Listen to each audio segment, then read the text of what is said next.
ছাত্ররা দেশের ভবিষ্যৎ, আমাদেরকে মাইরা তারা দেশের ভবিষ্যৎ বানাবে। আমি ৭১ দেখি নাই, দেখেছি আজকের দিন দেখেছি। কেন ভাই আমরা কি যুদ্ধ করতেছি অন্যের বিপক্ষে? এখানে যে পুলিশ সন্তান নাই, আজকে যে সন্তানটা এটা তো আগামী দিনের ভবিষ্যৎ। পুলিশ যদি সাধারণ ছাত্রদের কষ্ট না বুঝে, ওনারাও যদি ছাত্রলীগের পিছনে দৌড়ায়, দলের পিছনে দৌড়ায় বা আওয়ামী লীগের পিছনে দৌড়ায়, ওনারা কাদের কষ্ট বুঝবে? আমরা প্রথম ইস্ট এবং ব্রাগ এখানে মোরা আসছি, আসার পরে আমাদেরকে থামাইছে, ঠিক আছে আমরা সুশৃঙ্খলভাবে শান্তিভাবে আমরা বলছি যে আমরা যা করে ইয়ে করছি, ঠিক আছে বলছি, কিন্তু ওরা গ্যাদারিং করে লোকাল ওর সাথে ইয়ে ছিল, ছাত্রলীগের ইয়ে সাথে ছিল, ওরা আমাদের পায়ে করে ইয়ে করতেছে। আমাদের কয়েকটা স্টুডেন্ট আসছিল, এখন আহত অবস্থা আছে, ব্রাগের ওটা আহত অবস্থা আছে।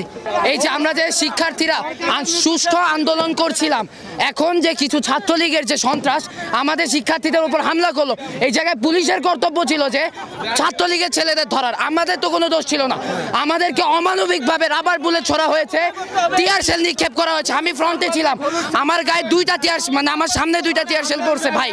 তো পুলিশ তো তাও থামে নাই, যে শিক্ষার্থীগুলো যে পিছনে চলে গেছিল পুলিশ তো থামে নাই ভাই। এই দেখেন ভাই,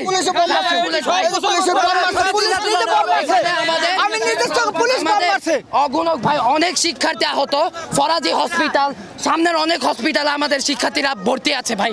আমরা সরকারের কাছে একটাই কোশ্চেন, এটা কি স্বাধীনতা? এটা কোন জায়গায় স্বাধীনতা ভাই? আসলে আমরা খুবই হতাশ পুলিশের কার্যকলাপ দেখে। ইতিমধ্যে আমাদের ছাত্রদের উপরে অমানবিক আচরণ, বোমা, টিয়ার শেল, তারপরে ফায়ার, তারপরে হচ্ছে 2 জন আহত করছে, হসপিটাল তাদেরকে নিয়ে যাওয়া হয়েছে। মানে একটা পুলিশের কাছ থেকে এরকম আশা করা যায় না, এটা আমরা কেউ মেনে নিতে পারি না। আজকে যদি আমরা কোনো জঙ্গি সংগঠন হতাম, ওরা আমাদেরকে ফায়ার করতো, বাট আমরা ছাত্র, মানে আমাদেরকে বলা হয় ছাত্ররা দেশের ভবিষ্যৎ, আমাদেরকে মাইরা তারা দেশের ভবিষ্যৎ বানাবে। আমি ৭১ দেখি নাই, দেখেছি আজকের দিন দেখেছি। রিয়ার বুলেট এখানে মারছে আমার সামনে, ওখানে পড়ে গেছি আমি। কেন ভাই আমরা কি যুদ্ধ করতেছি অন্যের বিপক্ষে? আমাদের নিজের অধিকার আদায়ের জন্য, অন্য কারোর জন্য না। আমরা যুদ্ধ করতেছি সবার জন্য ভাই, শুধু আমার একার জন্য না ভাই, সব স্টুডেন্টের জন্য আমরা যুদ্ধ করতেছি ভাই। আমরা মাননীয় প্রধানমন্ত্রীর দৃষ্টি আকর্ষণ করছি, এইভাবে যদি আমাদেরকে এই দেশের বুকিতে মারা হয়, আমরা এই দেশে থাকবো না। আমাদের স্টুডেন্টদের ক্ষমতা আমরা যতটুকু আছে, আমরা আমাদের ফ্যামিলি থেকে সামর্থ্য দরকার ঋণ নিয়ে আমরা এই দেশ ছাড়বো।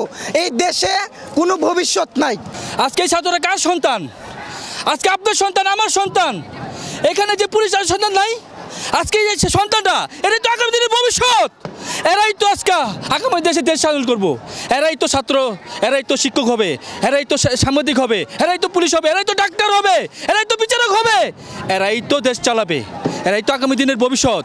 মুক্তিযুদ্ধ সন্তানের চাকরি পেলে আর বাংলাদেশ সন্তানের চাকরি পাবে না কেন? তারা কি বাংলার সন্তান নয়?